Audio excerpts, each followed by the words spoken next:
makina. Ayan guys, so ayan. Hindi natin alam kung saan yan na ipapatong, no, kung saan yan na ilalagay. So abang-abangan natin yan. Basta everyday guys, at mag-update tayo dito sa kanilang ginagawa nito. Ayan o, gumagalaw yan. Hindi natin alam saan yan na ilalagay, kung dyan ba yan sa ibabaw o dyan lang sa gilid na yan guys. Hintayin natin yan kung saan na ipapatong yan. So update tayo.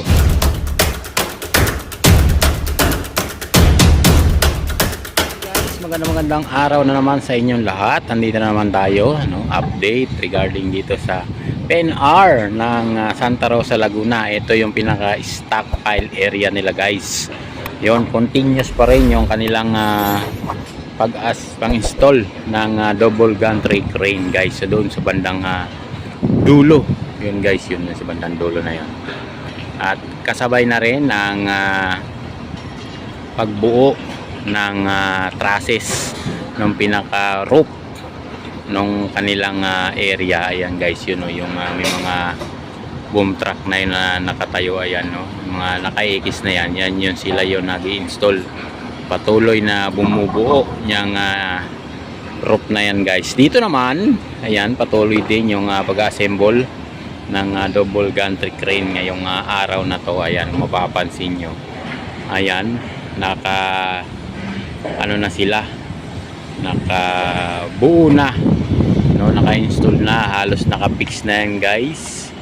Ayan, meron nang gulong.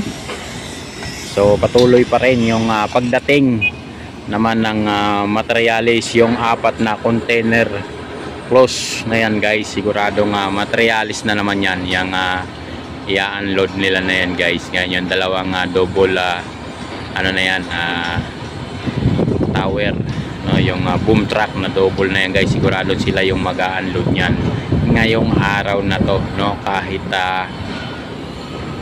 masakit na sa balat ang init, patuloy pa rin yung kanilang pagtatrabaho dito.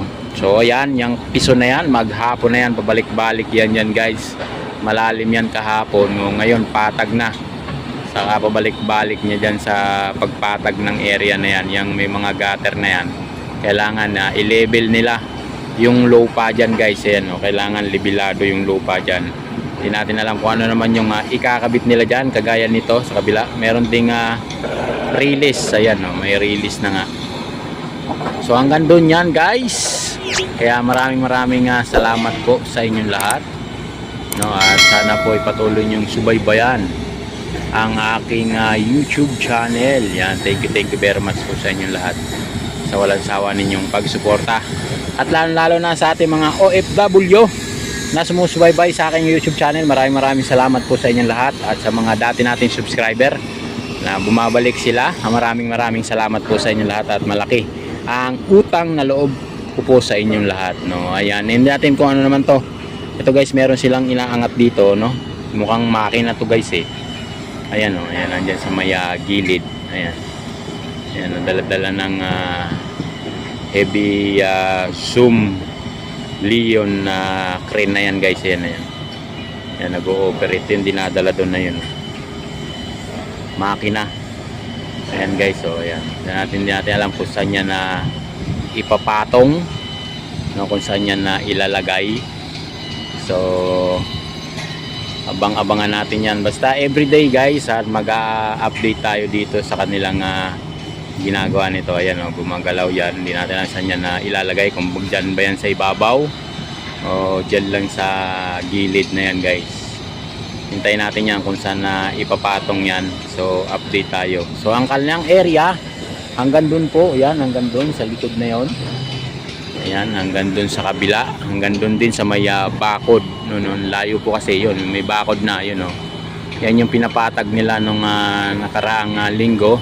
So naubos na rin yung gabundok na lupa dyan sa area na yan, hanggang doon. So ayan, hanggang doon guys, yan sa kabahayan na yan. Subdivision kasi yung gilid na yan guys. Yan, yung medyo malayo na sa ating area. So ayan, doon na ibinaba sa may gilid. Ayan guys, ayan, doon ibinaba yung kanilang binuhat. Ayan, makina yan guys, sigurado na double gantry crane. Saan natin yan, saan yan na ibababa. Ayan o. So maraming salamat po sa inyong lahat.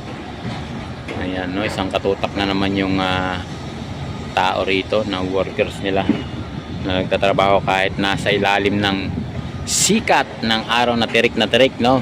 Medyo maaga pa naman pero masakit na sa balat yung init no. Talagang mapapawaw ka na sa init guys. So ayun yung kanilang mga workers, nagkalat-kalat dyan sa mga gilid-gilid no, para ayusin yung mga mga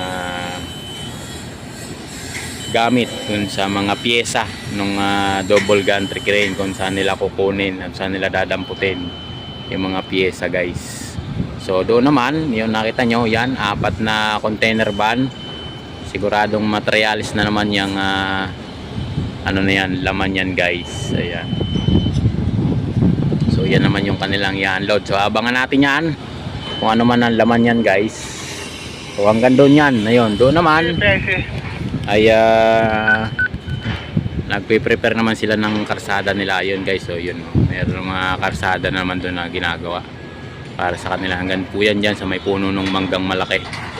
At ang opisina naman ng Hyundai, yung kulay blue na yan na mahaba, yan hanggang doon yan sa may Coca-Cola guys. Hanggang doon sa likod ng aming area, opisina yan ng Hyundai, hanggang dyan guys. Ito rin yung ginagawa na yan, mukhang opisina rin. So itong may bubong, alam ko ano nila yan guys, parang kantin no, tong area na to. Yan o, yung may bubong na yan guys, sa may harap natin. So hanggang doon yan. So titingnan natin kung ano yung pwede nating i-update sa mga kababayan natin sumusubaybay sa ating YouTube channel guys. Everyday no, mag-update tayo dito. So alamin natin kung ano yung mga activity nila dito araw-araw. So ayan, binaba na yung pinaka small boom truck nila. Ayan no, bumaba na yung kulay blue. At may naiwang 2 tao dun sa taas. Ayan, parang gagamba na patulay-tulay dyan. So yan pinagpipix ng mga tornilyo o ano man yung ginagawa nila dyan guys. Pinipix nila para sigurado. At hindi po basta-basta yan at mabibigat na concrete ang bubuhatin yan guys no, galing dyan sa hulmahan no, hindi basta-basta, mga tolinada yung bigat nyan. Kaya kailangan pulido po yung pagkakagawa niya, hindi baling matagal, basta pulido at sigurado no, maiwasan yung aksidente o disgrasya, kasi nga po ay hindi basta-basta yung mga binubuhat niyan. So hanggang doon, yan yung kanilang area, napakaluwang nito guys. Ayan, hanggang doon yan sa likod namin. So sakto natapatan naman dito sa ating area, natapat dito sa ating area, kaya makakapag-update tayo. So hindi ka kasi makakapasok dito basta-basta guys kung tigalabas ka lang nakukuha ng video dito no. So, kaya kung makakuha ka kung meron kang sariling drone, pero kung maglalakad ka lang secured tong area na to. So dito hindi tayo okay lang na kumuha ng video kasi nga dito tayo sa property natin at tanaw natin sila. So hindi tayo mababawalan pagka ganito. So yun, maraming salamat po sa inyong lahat no, at sana po ay patuloy nyong subaybayan at suportahan yung aking YouTube channel. Thank you very much po sa inyong lahat. Ayan, iba-ibang contractor dito kasi yung kumahawak guys. Ang daming kulay ng uniform no, may pula, may green, may blue no, may silver. Iba-ibang kategorya ng contractor yung humahawak dito ng project, pero isa lang yung admin nila, Hyundai. Pero yung mga contractor iba-iba na guys. So lalo na doon sa bandaron yun. Ayun, ang daming tao doon guys. So mapansin nyo, medyo malayo na kasi. Ayan, kumpul-kumpul yung mga tao dyan sa lugar na yan. So, lalo na sa gabi, napakaraming tao. So ayan, kanya-kanya silang bubuhat, kanya-kanya silang trabaho. Ayan, para marinis yung area, no, walang hazard, hindi walang problema. Ayan, kanya-kanya sila ng trabaho. So abangan natin guys kung ano man yung materialis ng 4 na container pa na yan, no, hanggang darating lang yan kagabi, kaya hindi pa natin alam kung ano yung mga laman-laman yan. So babalikan natin yan mamaya para i-update natin, no, ating mga kababayan.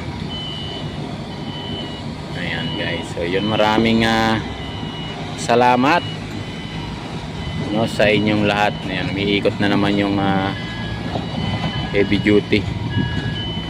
Ayan, hindi natin alam kung saan yan, ano naman yung bubuhatin yan guys. So hanggang doon sa area na yon. Yun, maraming salamat po sa inyong lahat. Yan, hanggang dito na lang. Bye bye.